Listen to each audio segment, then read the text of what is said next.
আসসালামু আলাইকুম। BD kitchen হোমে সবাইকে স্বাগতম জানাচ্ছি। আজকে সয়াবিন রান্নার একটা সহজ রেসিপি শেয়ার করছি। এখানে আমি 2 কাপ সয়াবিন নিয়েছি। এগুলোকে আমি গরম পানি দিয়ে 5 মিনিটের জন্য ভিজিয়ে রাখবো।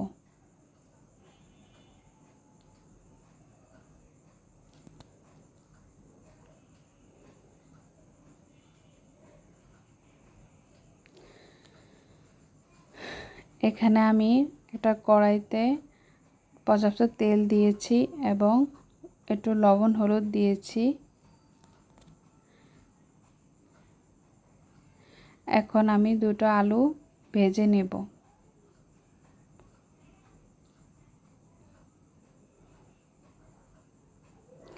উল্টে পাল্টে ভেজে নিচ্ছি একটা কালার আসা পর্যন্ত। দেখুন হয়ে গিয়েছে আমার আলুগুলো। এখন আমি তুলে নেব। তারপর 5 মিনিট ভিজিয়ে রাখার পর আমার সয়াগুলো দেখুন অনেকটা ফুলে গিয়েছে। এখন আমি চিপে চিপে পানিটা বের করে নেব।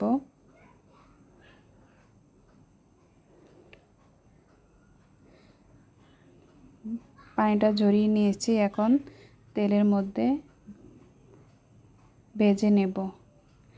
একটু হলুদ আর একটু লবণ দিয়েছি।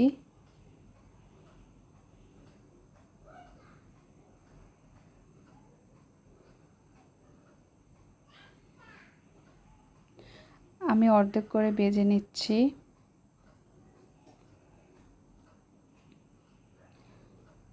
একটা কালার আসা পর্যন্ত ভেজে নিয়েছি। দেখুন কালারটা চেঞ্জ হয়েছে। এখন দেখতে সুন্দর লাগছে।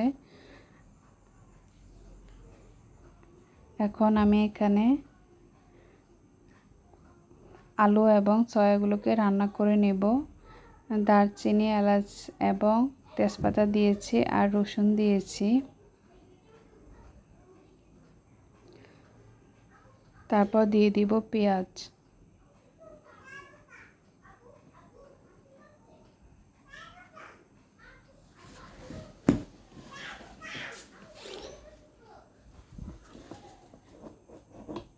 এগুলো লাল হওয়া পর্যন্ত ভেজে নেব।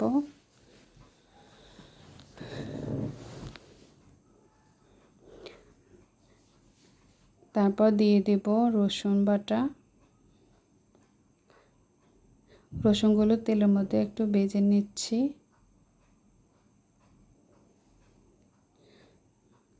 তারপর দিয়ে দিব মশলা। দিয়ে দিচ্ছি 1 চামচ হলুদ গুঁড়ো, 1 চামচ গরম মশলা গুঁড়ো, 1 চামচ মরিচের গুঁড়া, 1 চামচ জিরার গুঁড়া। তারপর পানি দিয়ে মশলাগুলো কষিয়ে নেব।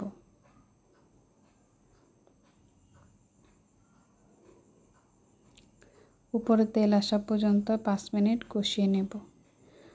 কষানো হয়ে গিয়েছে। আমি এখন সয়াগুলো দিয়ে দিয়েছি। এই মশলার মধ্যে সয়াগুলোকে একটু উল্টে পাল্টে কষিয়ে নেব।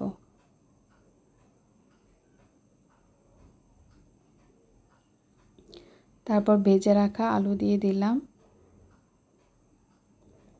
সয়া এবং আলুগুলোকে আর একটু কষিয়ে নেব।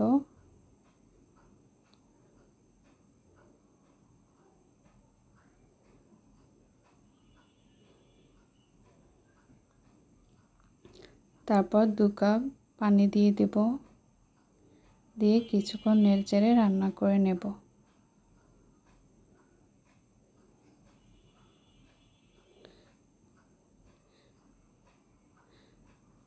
এই সয়াগুলো একটু ঝোল ঝোল খেতে ভালো লাগে, তাই আমি একটু ঝোল রাখবো।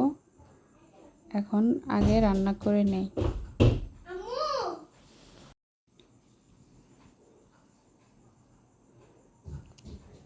দেখুন আমার রান্না অলমোস্ট হয়ে গিয়েছে। আমি এখন একটু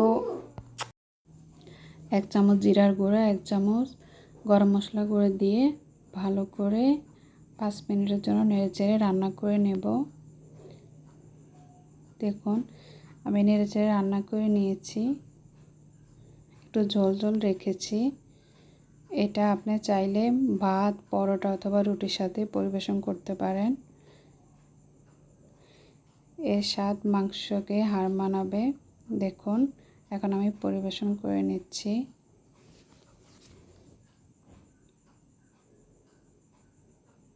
ভিডিওটা ভালো লাগলে লাইক, কমেন্ট, শেয়ার করবেন এবং সাবস্ক্রাইব করে পাশে থাকবেন। আল্লাহ হাফেজ।